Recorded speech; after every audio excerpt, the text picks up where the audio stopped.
first press conference since rumours of his death began circulating on social media, Israeli Prime Minister Benjamin Netanyahu declares that Iran is being decimated and the war could end faster than people think. He also claims that after 20 days of war, Iran now has no capacity to make ballistic missiles or enrich uranium. Netanyahu rejects claims that Israel dragged the United States into its conflict with Iran, calling such reports fake news.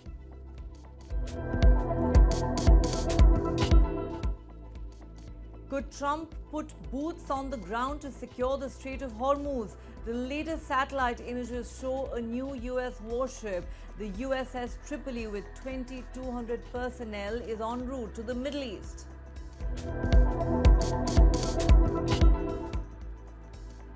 Did Iran take down the unkillable American fighter jet? Reports say on the 19th of March, Iran's air defense hit an F-35, America's most advanced stealth fighter jet that has never before been hit in combat.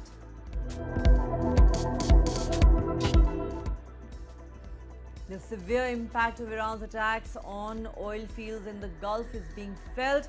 Qatar Energy's LNG output is down by 17%. The CEO warns of a 5-year disruption as global shortages hit India, China, South Korea and beyond.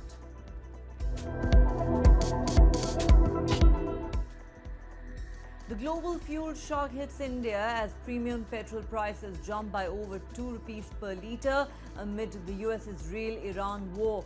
Indian Oil Corporation, BPCL and HPCL hiked their rates while regular petrol prices are unchanged.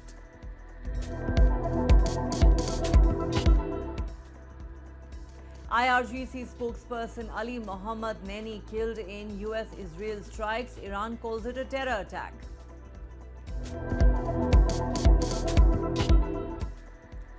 In a chilling move, Iran executes 3 men, including a teen wrestler accused of killing police officers during the January protests.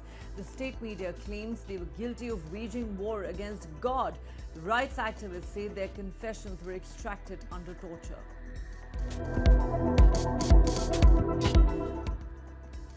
Denmark was preparing for a possible US invasion of Greenland as Trump repeatedly spoke of a hostile takeover. Earlier this year, a report says Danish troops were ready to blow up key airport runways to block any American military landing.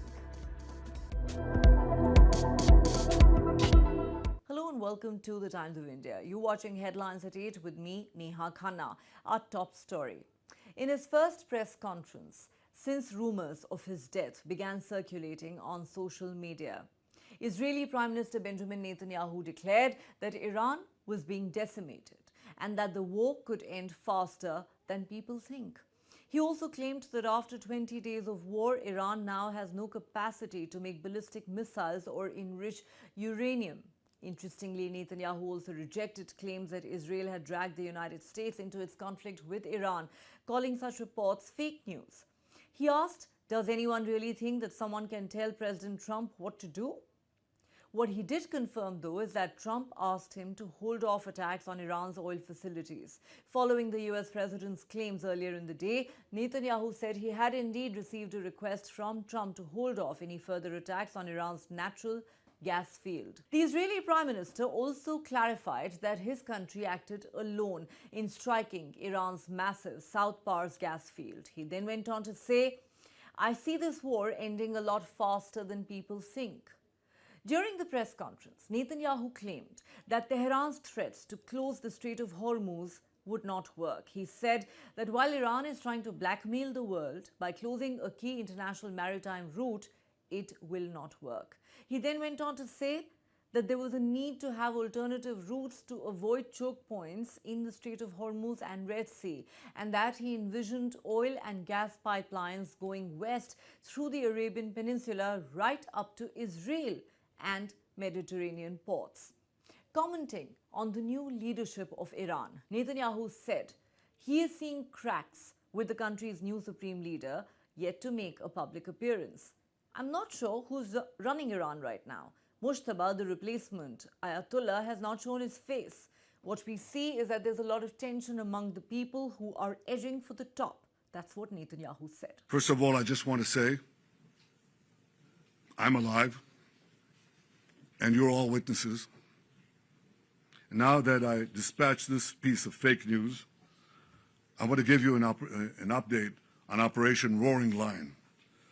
Under President Trump's visionary leadership, America and Israel are acting together in Iran with great determination and unprecedented strength. Operation Rising Lion is designed to remove the existential threats posed by the Ayatollah regime, the regime that has waged war against America and Israel and the people of Iran for 47 years. It chants death to America, death to Israel, and it delivers death to its own people. Our goals are three. One, removing the nuclear threat. Second, removing the ballistic missile threat, and removing both of these threats before they're buried deep underground and become immune from aerial attack. And third, this means creating the conditions for the Iranian people to grasp their freedom, to control their destiny. Today, the Ayatollah regime is not only attacking America, not only attacking Israel, not only attacking the Iranian people, it is attacking the entire Middle East and beyond. They've attacked civilians and American assets in Iraq, Kuwait, Saudi Arabia, Bahrain, Qatar, UAE, Oman, and they've even attacked through their proxies Cyprus and Europe. We've warned for decades that their ballistic missile program would be used to attack these targets far and wide, and if they're not stopped, that's just the beginning. The death cult in Iran is trying to blackmail the world by closing a key international maritime route, the Strait of Hormuz. It won't work. Israel is helping in its own way, and intel and other means, the American effort to open the Straits of Hormuz, rather.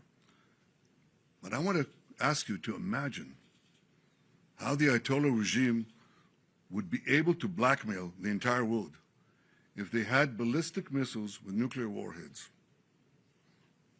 Just imagine what they would do. Look at what they're doing now and imagine what they would do if they had ballistic missiles, international range ballistic missiles, and nuclear-tipped warheads. Just imagine what a great threat that would be. So today, Israel and the United States are protecting America, Israel, the entire Middle East, but I venture to say the entire world. Despite the fake news that is unfortunately being spread since the start of the war 20 days ago, we are winning and Iran is being decimated. Iran's missile and drone arsenal is being massively degraded and will be destroyed. Hundreds of their launchers have been destroyed, their stockpiles of missiles are being hit hard, and so are the industries that produce them. That's important. In Rising Line, we destroyed missiles and we destroyed a lot of the nuclear infrastructure. But what we're destroying now are the factories that produce the components to make these missiles and to make the nuclear weapons that they're trying to produce. We're wiping out their industrial base in a way that we didn't do before. Iran's air defenses have been rendered useless. Their navy is lying at the bottom of the sea. Today we hit the other part of their navy in the Caspian Sea. Their air force is nearly destroyed. Iran's command and control structure is in utter chaos.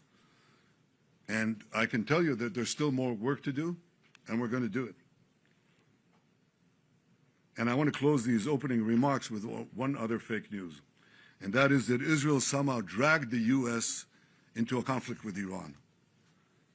Does anyone really think that someone can tell President Trump what to do? Come on. President Trump always makes his decisions on what he thinks is good for America, and may I add, I think what is also good for future generations. In this case, those interests are absolutely clear, and so is the clarity of our achievements. Together in close coordination with President Trump, the close coordination between America and Israel, our militaries, our intelligence services, we're achieving goals in lightning speed. But I want to say another word. It's been said that for 40 years, I've been saying that Iran is a danger to Israel and a danger to the world. That is true. You know who else said that? President Trump. 47 years ago, when the Iranian thugs took over the American embassy, he said how dangerous this regime is. In his first term in office, he didn't need any convincing. He said the Iranian nuclear deal was the worst deal that he'd ever seen, and he walked out of it. Right before his second term, before he was reelected, I went to see him in Mar-a-Lago. The first thing he said to me was, Bibi, we've got to make sure that Iran doesn't have nuclear weapons. He said that to me. I didn't say it to him. He didn't need any convincing there either. Now, why did he say that? Because for more than 4 decades, this regime, as I said in the beginning of my remarks, is chanting, death to Israel, death to America. But they say Israel is only the small Satan standing in their way. The great Satan is the United States of America. And these ideological fanatics, these lunatics, define their raison d'etre, their reason for being, as wiping out Western civilization and America that leads it. They have claimed the lives, they've maimed and wounded thousands of Americans in Iraq and Afghanistan. They killed the American Marines in Beirut. They bombed your embassies. They tried to assassinate the American president, Donald Trump, not once, but twice. Now they blackmail for oil. Just imagine what they would do, what they're capable of doing, if these lunatics had nuclear weapons and the means to deliver them to every American city and every European city and everywhere around the globe. This is a danger for the entire world. It's certainly a danger for Israel. It's certainly a danger for America. We see eye to eye on that. President Trump and I, Israel and America. But I think if people are honest, if leaders are honest, they would understand that we're not only fighting our fight, we're fighting their fight. I speak to dozens of world leaders. Dozens. They all know that. And privately, they all say that. They say that privately, but I say it publicly. The world owes a debt of deep indebtedness to President Trump for leading this effort to safeguard our future. One of the biggest stories to have emerged since the Iran war began is the humongous impact of the closure of the Strait of Hormuz on global energy supplies. For weeks now, Trump has kept the world guessing as to what his strategy for the strait might be. He has implored his NATO allies to help the US in this regard. Amid intense speculation about what he might do next, come news reports suggesting that Trump may be considering sending troops to the strategically critical Strait of Hormuz. While Trump has been secretive about it, the latest satellite images show that a new US warship, the USS Tripoli, with 2,200 personnel, is en route to the Middle East. It is presently in the Indian Ocean. Does it signal that the Iran war may be about to enter a new phase? On Thursday, Trump told the media, "I'm not putting troops anywhere. If I were, I certainly would not tell you." And now news agency Reuters has quoted US security officials as saying that an impatient Trump is actively considering deploying thousands of US troops to reinforce its offensive in Iran. One reason could be to find a way to reopen the crucial Strait of Hormuz, through which 20% of the world's oil and gas passes. Since the war began on the 28th of February, Iran has almost completely blocked ship movements through the channel, leading to surging oil prices the world over. While Iran has allowed a handful of oil tankers to pass, including those headed towards India and Pakistan, it has warned of attacks on Western ships. To maintain its grip on the vital waterway, Iran has also started levying transit fees, with a tanker operating claiming to have shelled out $2 million in exchange for safe passage, as per a report in the Financial Times. Over the past few days, Trump has pressed US allies to send warships to Hormuz. However, the response has been muted. Therefore, for Trump, his best bet might be the US Marine Corps aboard the USS Tripoli. To secure the vital oil choke point, Trump would have to deploy US troops to Iran's shoreline. Another section of US officials has suggested that the Marines aboard the amphibious assault ship could be used to seize one or more of the islands off Iran's southern coast. These might be used as leverage or as a base to counter possible Iranian attacks on commercial ships. One unit could also be sent to Kharg Island, Iran's crown jewel and economic lifeline through which 90% of its oil exports flow. The US bombarded military sites on this island, around 25 kilometers from the mainland, on the 13th of March. However, oil infrastructure was spared. Thus, given Kharg's significance, Trump may consider controlling the island rather than destroying it. That's what US officials seem to think. There's also speculation that Trump may put boots on the ground to secure over 950 pounds of highly enriched uranium, which Iran can potentially use to develop nuclear weapons. At least that's the argument being made by Americans. Much of the uranium is believed to be under the rubble of facilities founded by the US and Israel, and securing it will require ground forces. It is here that the arrival of the USS Tripoli could be significant. On board are 2,200 troops from the 31st Marine Expeditionary Unit, who are based in Okinawa, Japan. The troops are trained in ground and aviation combat, raids, assaults and amphibious operations that require ship-to-shore movements. The USS Tripoli is not just any other warship. It's an aircraft carrier that has the ability to support marine operations from the sea. The warship is equipped with F-35 stealth fighter jets, MV-22 Osprey transport helicopters and landing craft to move troops ashore. Trump and the Japanese Prime Minister Sanae Takaichi held a closed-door meeting on Thursday. Already around 50,000 US troops are in the Middle East.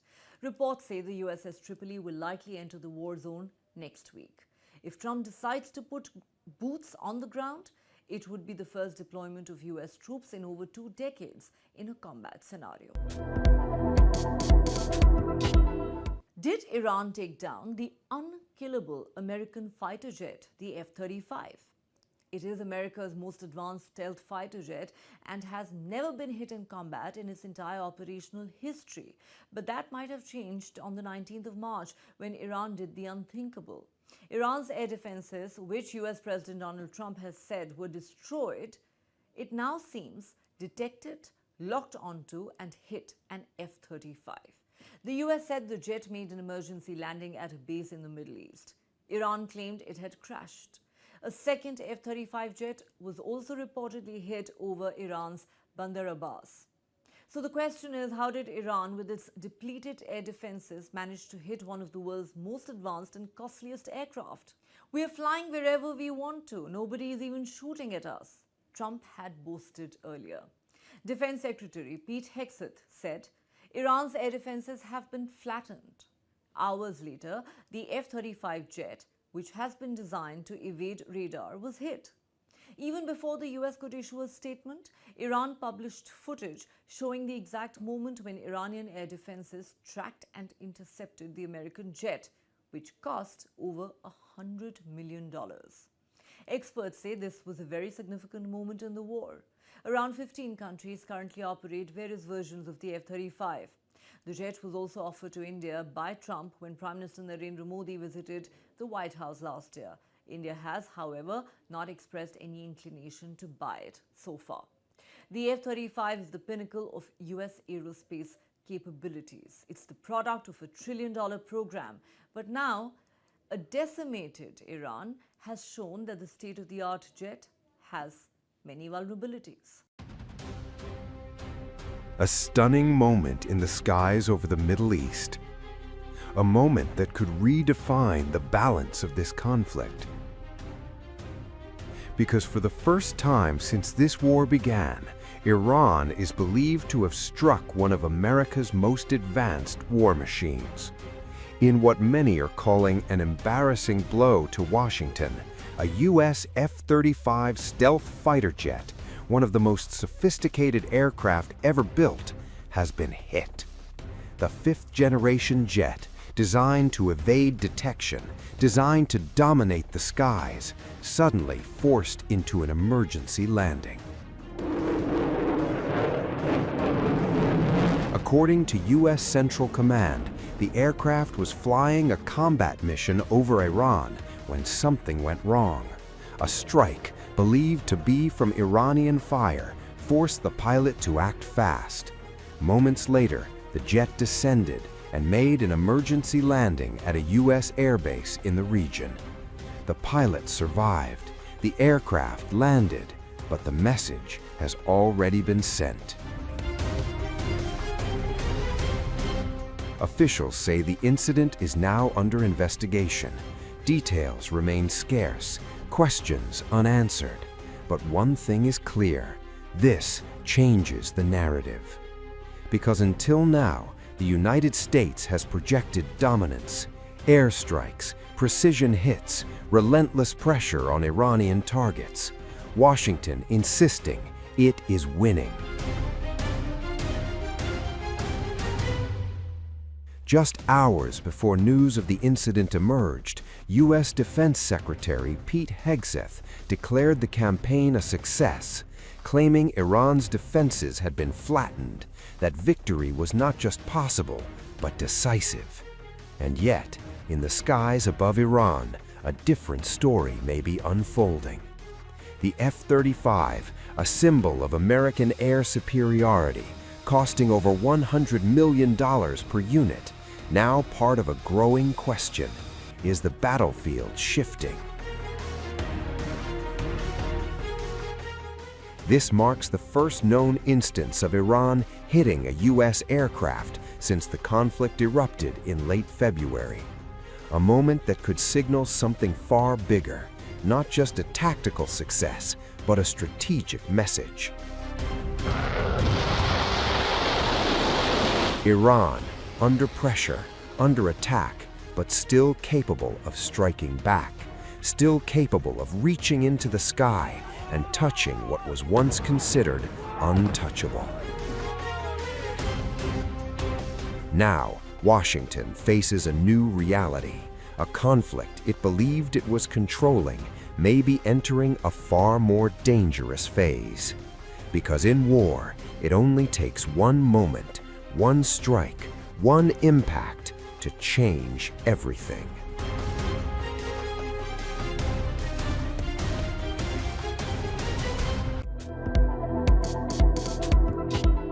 The ongoing war in West Asia has turned into a full-blown oil war in recent days, with Israel and Iran carrying out multiple tit-for-tat attacks on some of the biggest oil and gas facilities located in the Gulf. And that has unleashed a full-scale energy shock around the world. One of the biggest hits was on Qatar Energy, which has confirmed that nearly 17% of Qatar's LNG export capacity has been knocked offline following Iran's attack. Qatar Energy CEO Saad Al-Kaabi described the attacks on its facility as unprecedented, revealing that multiple LNG trains and a key gas-to-liquids facility at Ras Laffan, the nerve center of the world's LNG supply, has been severely damaged. The financial blow has been staggering, with losses estimated at $20 billion annually. In an emotional remark, Al-Kaabi said he had never in his wildest dreams expected such an assault from a brotherly nation during Ramadan, underscoring not just the physical damage but the deep fracture in regional trust and stability. The consequences have spiraled far beyond Qatar's borders, triggering a cascading crisis across continents. With 12.8 million tons per year of LNG output expected to remain offline for the next 3 to 5 years, on account of the extensive damage, Qatar has been forced to declare that it may not be able to deliver on some of its long-term contracts, sending alarm bells ringing across Europe and Asia. Major economies like India, China, Italy, Belgium, and South Korea now face prolonged supply uncertainty, exposing their dependence on Gulf energy flows. The disruption is not limited to LNG alone. Shortages loom across LPG, helium, condensate, and petrochemicals. threatening industries from everyday cooking fuel in Indian households to high-end semiconductor manufacturing in East Asia. Energy giants such as ExxonMobil and Shell, key stakeholders in the damaged infrastructure, are now grappling with prolonged operational setbacks. Al-Kabi has warned that the attacks have set the region back by 10 to 20 years, shattering its image as a stable energy hub. What began as a military escalation has rapidly morphed into a global economic fault line. In a chilling move that comes as fresh proof of the country's brutal crackdown on protests, Iran has carried out a public execution of 3 men accused of killing police officers during the January anti-government protests. These are the first hangings linked directly to the uprising. Among those executed was teenage wrestler Saleh Mohammadi, whose death has added a deeply emotional and controversial dimension to the regime's crackdown. The executions were carried out in Qom after the Supreme Court upheld their sentences, with state media claiming they were guilty of muharabe, or waging war against God.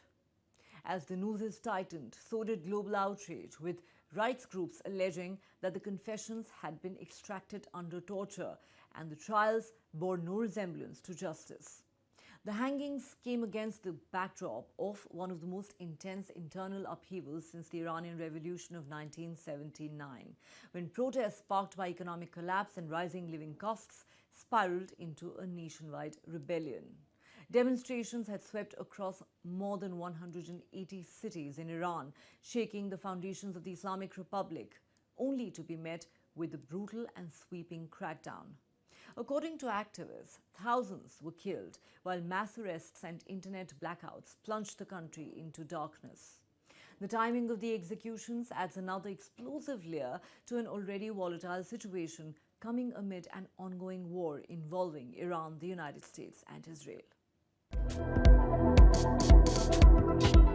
Danish soldiers who were flown to Greenland in January were prepared to blow up key airport runways over fears that US President Donald Trump could invade the Arctic island. That's what Denmark's public broadcaster DR has revealed.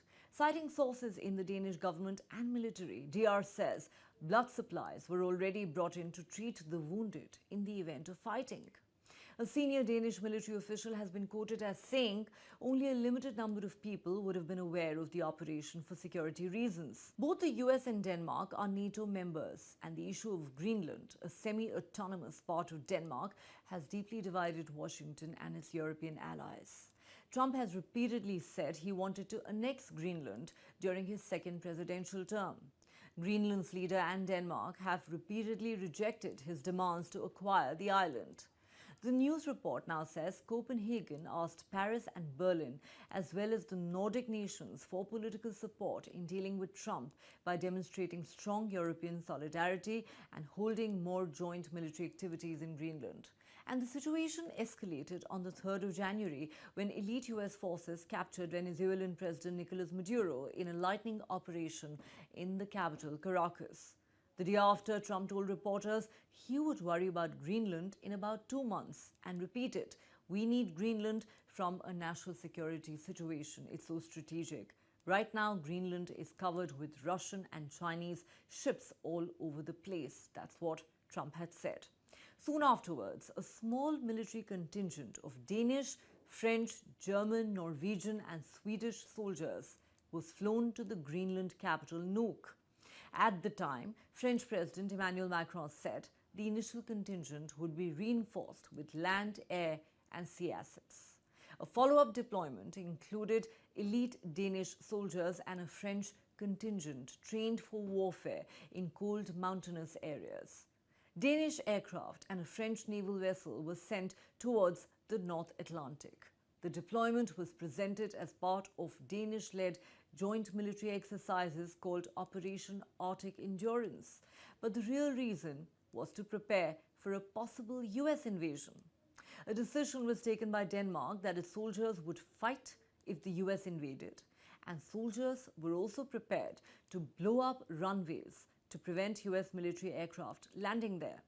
The message was clear: any attempt to seize the island would come at a significant cost, even if Denmark knew it could not fully repel a US assault. That's all we have on this edition of Headlines at 8. Thanks for watching. Have a great weekend ahead. Do join us again at the same time on Monday.